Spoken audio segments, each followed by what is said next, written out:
نحمده ونصلي ونسلم على رسوله الكريم اما بعد فاعوذ بالله من الشيطان الرجيم بسم الله الرحمن الرحيم واقيموا الصلاة وآتوا الزكاة صدق اللہ العظیم۔ محتشم ناظرین و سامعین کرام، اسلام نے عبادت کا بہت جامع اور وسیع تصور پیش کیا ہے۔ اسلام میں تصور عبادت پوری انسانی زندگی کے اعمال خیر کو محیط ہے، گھیرے ہوئے ہے۔ اسلام میں اخلاق حسنہ، زہد و تقوی، خدمت انسانیت، جود و سخا، عفو درگزر، حسن سلوک، الغرض مذہبی اور غیر مذہبی تمام امور خیر عبادت ہیں اور حصول جنت کا باعث ہے۔ ارکان اسلام کی حیت اور ان سے جن نتائج کا حصول اسلام کا مقصود ہے، ان پر دقت نظر سے غور کیا جائے تو معلوم ہوتا ہے کہ کوئی بھی رکن صرف انفرادی پہلو سے متعلق نہیں رہتا، بلکہ تمام ارکان اسلام کا مطمع نظر اجتماعی فلاح و بہبود ہے۔ اسلام نے زکوٰۃ کی صورت میں اجتماعی بھلائی اور معاشرتی فلاح و بہبود کا ایک جامع نظام انسانیت کو عطا کیا ہے۔ سامعین کرام، اس پر ہم زکوٰۃ کے حوالے سے چند مسائل آپ کے خدمت میں پیش کریں گے کہ زکوٰۃ ہے کیا، زکوٰۃ کسے کہتے ہیں۔ زکوٰۃ ارکان اسلام کا ایک اہم رکن ہے جسے صدقہ واجبہ بھی کہتے ہیں۔ شریعت میں صاحب نصاب کا اپنے مخصوص مال کو خاص شرائط کے ساتھ مصارفین زکوٰۃ کو دینا کہ ان کا حق ادا ہو جائے، زکوٰۃ کہلاتا ہے۔ زکوٰۃ کا لغوی معنی پاک ہونا، نشو و نما پانا، بڑھنا۔ لغوی اعتبار سے زکوٰۃ کا لفظ دو معنوں کا حامل ہے۔ اس کا ایک معنی پاکیزگی، طہارت اور پاک صاف ہونے یا کرنے کا ہے، اور دوسرا معنی نشو و نما اور بالیدگی کا ہے، جس میں کسی چیز کے بڑھنے، پھلنے، پھولنے اور فروغ پانے کا مفہوم پایا جاتا ہے۔ رب کائنات نے ارشاد فرمایا، قد افلح من زکاہا وقد خاب من دساہا۔ بے شک وہ شخص فلاح پا گیا جس نے اس کو پاک کر لیا، اور بے شک وہ شخص نامراد ہو گیا جس نے اسے ملوث کر لیا۔ سامعین کرام، ارکان اسلام کی اپنی اپنی جگہ ایک تاریخ ہے، تو اس طرح زکوٰۃ کی فرضیت کی بھی ایک تاریخ ہے کہ صدقہ فطر سن 2 ہجری میں مدینہ منورہ میں واجب ہوا، اور زکوٰۃ کی باقی مدات بھی اسی سال واجب ہوئیں، جبکہ اجمالاً زکوٰۃ مکہ مکرمہ میں فرض ہو گئی تھی۔ جس طرح نمازوں کا آغاز اسلام کے ساتھ ساتھ ہوا، اسی طرح زکوٰۃ یعنی عام مالی خیرات کا حکم بھی ابتدائے اسلام میں ہی دیا گیا، لیکن اس کا پورا نظام بتدریج فتح مکہ کے بعد قائم ہوا۔ تو آج ہم مال و دولت جمع کرتے ہیں، اس کو پاک کرنے کا طریقہ بھی، اس کو بڑھانے کا طریقہ ہم دنیاوی لحاظ سے بڑھاتے ہیں کہ کیا کیا جائے، لیکن اگر ہم قرآن و حدیث کی روشنی میں دیکھیں تو اللہ تعالیٰ نے بڑے ہی اس کے آسان حل عطا فرمائے ہیں۔ مصطفیٰ کریم صلی اللہ علیہ وسلم کے احکامات ہمارے سامنے رہتے ہیں۔ اب دیکھیں کہ کیا زکوٰۃ ادا کرنا فرض ہے۔ قرآن و حدیث کی روح سے ہر صاحب نصاب کا زکوٰۃ ادا کرنا فرض ہے، اور جو شخص زکوٰۃ کی فرضیت کا منکر ہو وہ کافر ہے، اگر نہ کرے گا تو وہ گناہگار ہے۔ قرآن حکیم میں اللہ تعالیٰ نے فرمایا وَآتُوا الزَّکاۃ، اور زکوٰۃ دیتے رہنا۔ اب زکوٰۃ کے فرض ہونے کی چند شرطیں ہیں کہ مسلمان ہونا، بالغ ہونا، عاقل ہونا۔ اگر کوئی غیر مسلم ہے تو اس پر تو زکوٰۃ فرض نہیں ہے، نابالغ ہے اس پر بھی زکوٰۃ فرض نہیں ہے۔ اگر کوئی دیوانہ ہے، پاگل ہے تو اس پر بھی زکوٰۃ فرض نہیں ہے۔ عاقل ہوگا، عقل مند ہوگا، اس پر زکوٰۃ ہوگی۔ آزاد ہو، غلام پر زکوٰۃ فرض نہیں ہے۔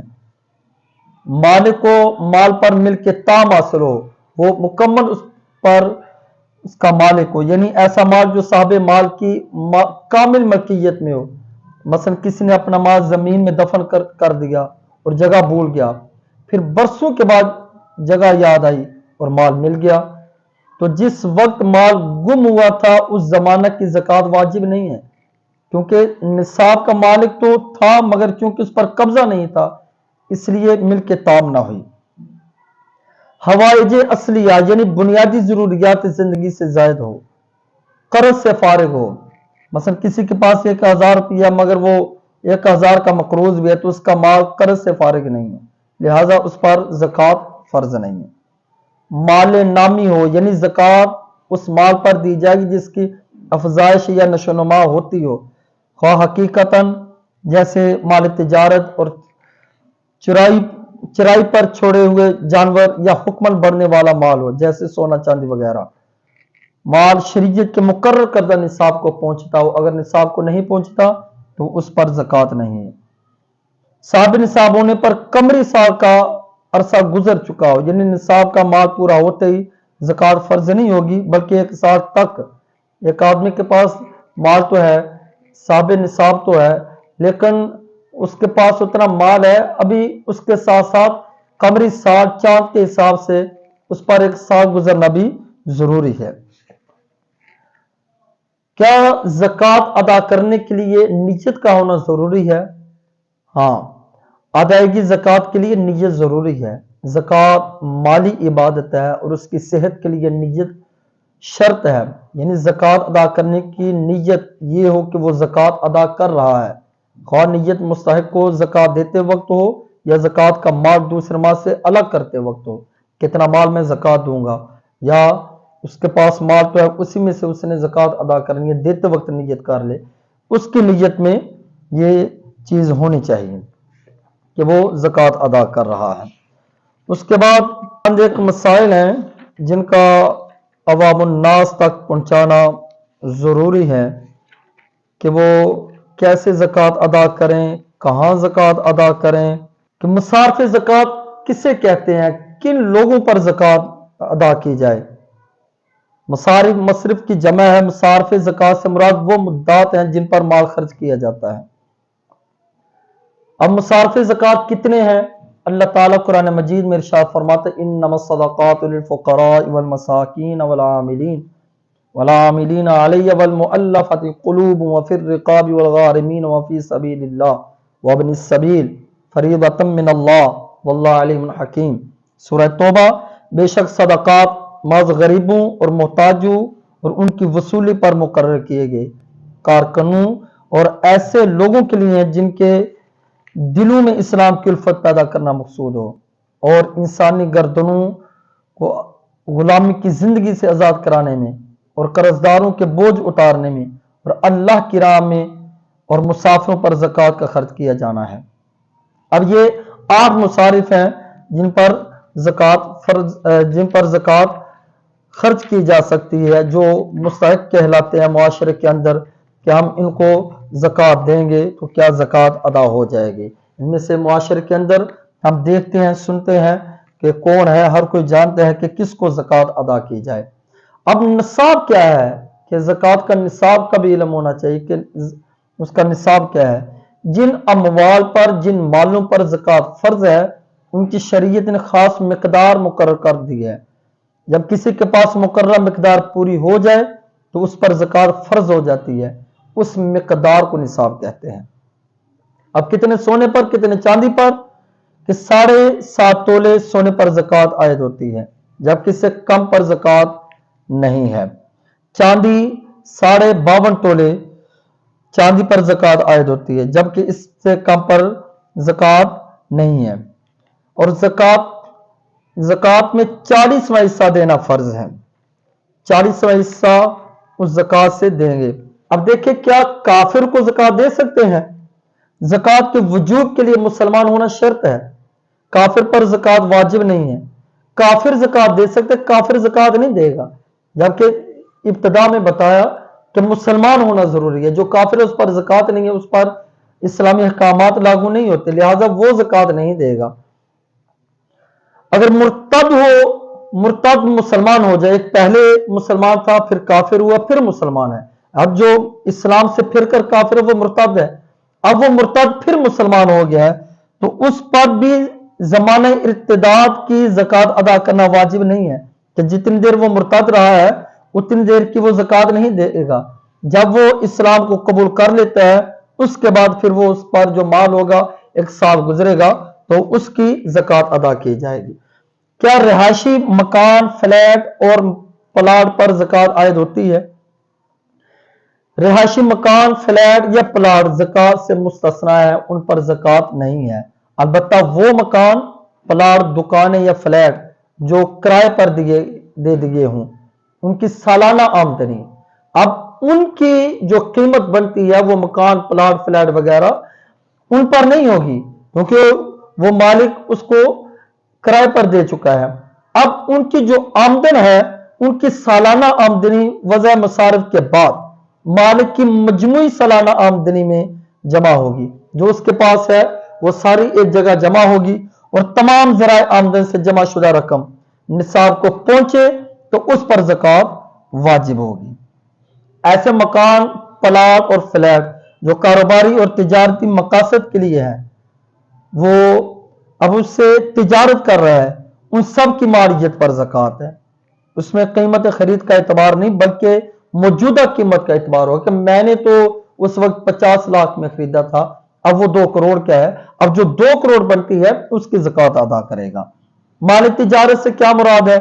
जो अशिया नफा हासिल करने की गरज से खरीदो फरोख्त के लिए मुहैया की गई हों वो सामान तिजारत कहलाती है, मसलन गल्ला, कपड़ा, घरेलू साजो सामान और मुख्तलिफ अनवा के हैवानात वगैरह। क्या टैक्स देने से ज़कात अदा होती है? बाज़ लोग कहते हैं कि मैंने तो इतना टैक्स दे दिया है, मैं टैक्स अदा करता हूं। टैक्स और चीज है, ज़कात और चीज है।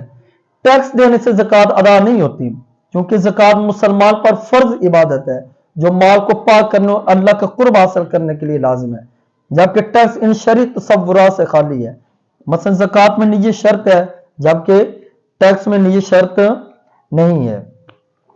अब एक आदमी है, उसके पास सोने चांदी के अलावा देहात है, कि क्या उन देहातों से ज़कात, उन देहातों के बने हुए जाती इस्तेमाल के जेवरात पर भी, लोहे के हैं, चांदी के हैं, सिल्वर के हैं, लोहे के और पीतल के हैं या दीगर देहात के बने हुए हों, तो उन पर भी सोने चांदी के अलावा दीगर देहातों के बने हुए जाती इस्तेमाल के जेवरात पर ज़कात आयद नहीं होती। अब किसी के पास कुछ सोना है, कुछ चांदी है, ना तो 7.5 तोले सोना है तो उस पर ज़कात बनती हो, ना 52.5 तोले चांदी है कि उस पर ज़कात बनती हो। हाँ, उन दोनों को मिलाकर ज़कात फर्ज होगी या नहीं, उस सूरत में भी देखा जाएगा कि सोने की कीमत चांदी से या चांदी की कीमत सोने से लगाकर देखेंगे, दोनों में से किसी एक का निसाब पूरा है या नहीं। अगर किसी एक का निसाब पूरा हो जाए तो उसके हिसाब से ज़कात देना होगी। एक आदमी है, दोनों चीजें हैं, वो दोनों अपनी अपनी जगह पे, उनसे ज़कात फर्ज नहीं है तो वो निसाब को नहीं पहुंचते। अब दोनों को मिलाकर देखेंगे, अगर किसी एक की कीमत पूरी हो जाती है, निसाब पूरा हो जाता है तो उस हिसाब से वो ज़कात अदा करेगा। अगर दोनों में से किसी एक का भी निसाब पूरा नहीं हो रहा तो ज़कात फर्ज नहीं है। और किसी के पास सोना चांदी नहीं लेकिन हवाइज असलिया के अलावा करेंसी वगैरह है तो क्या ज़कात लाजिम होगी? अगर होगी तो अदायगी का तरीका क्या है? अगर किसी के पास सोना चांदी नहीं लेकिन हवाइज असलिया के अलावा करेंसी वगैरह है तो उस पर ज़कात लाजिम होगी। सोना चांदी तो नहीं, उसके पास करेंसी बहुत ज्यादा है या दीगर चीजें बहुत ज्यादा है तो उस हिसाब से वो फिर वो ज़कात अदा करता रहेगा। अब उसके बाद ज़कात साल गुजरने के बाद भी अदा की जा सकती है या नहीं, या साल गुजरने के बाद अभी ज़कात नहीं दी थी कि सारा माल जाया हो गया,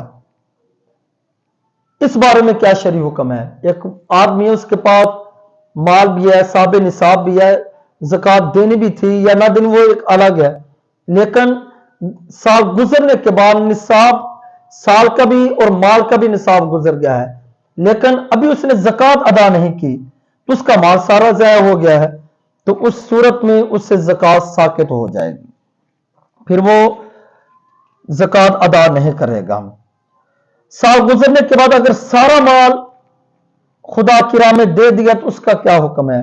साल गुजरने के बाद अब साहब निसाब है, ज़कात भी अदा करना थी, लेकिन उसने सारे का सारा माल अल्लाह की राह में खर्च कर दिया। साल गुजरने के बाद अगर सारा माल खुदा की राह में दे दिया तो उसकी ज़कात भी माफ हो जाएगी, उसी में से ज़कात भी अदा हो जाएगी। अगर साहब माल खुद हलाक कर दे तो जामिन होगा, जैसे कि अमानत में होता है। अगर कोई शख्स वफात पा जाए, हालांकि उस पर ज़कात वाजिब हो चुकी हो और उसने अदा ना की हो, आदमी फौत हो गया, तो उस सूरत में ज़कात की अदायगी कैसे होगी? अगर कोई शख्स वफात पा जाए और उस पर ज़कात की अदायगी वाजिब हो तो उस सूरत में मय्यत के तरका से ज़कात उस वक्त वसूल की जाएगी जब मरने वाले ने उसकी वसीयत की हो, कि उसको पता है कि मैं करीबुल मर्ग हूं, तो मेरे फिर अपनी औलाद को, अपने खानदान को, करीबी रिश्तेदारों को कह देता है जो उसके जितना करीब हो कि मेरा फला माल है, उसकी इतनी ज़कात बनती है, तो उसने वसीयत कर दी तो फिर उसकी ज़कात अदा कर दी जाएगी। अगर मरने वाले ने वसीयत नहीं की तो उसके तरका से ज़कात वसूल नहीं की जाएगी, वो उसका रब का मामला है। अलबत्ता अगर वरासा वसीयत के बगैर ही तरका में से ज़कात अदा कर दें तो फिर बेहतर है, अगर ना करेंगे तो फिर उसका हिसाब वो खुद देगा। अगर वरासा कर देंगे तो गोया इस्तेहसान तरका में से ज़कात अदा की जा सकती है। एक आदमी है कि वो थोड़ी थोड़ी ज़कात देता रहता है, उसके बारे में अगर दुराने साल कोई साहब निसाब थोड़ी थोड़ी वो वक्तन फवक्तन ज़कात की नीयत से मुस्तहिकीन को अदा करता रहता है, तो साल के इख्तिताम पर वो तशखीस ज़कात के बाद पहले से अदाशुदा रकम को वज़ा करके बाकी रकम अदा कर देगा। फिर वो हिसाब लगाएगा, मुझ पर इतनी ज़कात बनती थी, इतनी मैंने थोड़ी थोड़ी करके अदा कर दी है, अब मेरे जिम्मा इतनी है, फिर वो जो बाकी बचती होगी वो ज़कात अदा कर देगा। इस तरह मजमूई वाजिबुल अदा ज़कात की रकम उससे साकित हो जाएगी। एक आदमी एक साल में किसी वजह से ज़कात अदा नहीं कर पाया, तो क्या 2 साल की इकट्ठी ज़कात, कहते हैं ज़कात बर वक्त अदा करना अफजल है। पहले नंबर पे ये याद रखें कि ज़कात बर वक्त अदा करना अफजल है। अगर गुज़श्ता साल की ज़कात किसी के जिम्मा है तो उसे रवा साल की ज़कात के साथ मिलाकर अदा किया जा सकता है। ज़कात में से किस किस्म का माल अदा करना चाहिए, कि बहुत अच्छा या घटिया तरीन जो माल हो वो अदा करना चाहिए, लेकिन ये दरमियाने दर्जे का माल जो है वो अल्लाह की राह में खर्चा करना चाहिए, ना कि बहुत ज्यादा अच्छा, ना ही बहुत ही घटिया माल रब की राह में खर्च करना चाहिए। ज़कात किन लोगों को नहीं दी जा सकती? मुसलमान भी हैं, मुस्ताहिक भी हैं, कि फिर भी उनको ज़कात नहीं दी जा सकती। वो कौन से लोग हैं? मालदार, यानी वो शख्स जिस पर खुद ज़कात फर्ज है या निसाब के बराबर कीमत का कोई और माल उसके पास मौजूद है और उसकी हाजत असलियत से जायद भी है, सारी शराइत पाई जा रही हैं, जैसे किसी के पास तांबे के बर्तन रोजमर्रा की जरूरत से ज्यादा रखे हुए हैं और उनकी कीमत बकदरे निसाब हो, तो उसके लिए ज़कात का माल लेना हलाल नहीं। तो वो सोना चांदी करेंसी तो नहीं है, लेकिन तांबे के बर्तन है, उसके पास लोहा है इतना कि उसकी कीमत उस मिकदार को पहुंच रही है, तो फिर उसके लिए ज़कात का माल लेना हलाल नहीं, अगरचे खुद उस शख्स पर उन बर्तनों की ज़कात देनी वाजिब नहीं है। अगरचे वो नहीं कर रहा, लेकिन वो बर्तन ही है, लेकिन बर्तनों से तो माल नहीं, अपनी ज़कात नहीं निकालेगा, लेकिन वो बंदा कि फिर वो ज़कात ले भी नहीं सकता।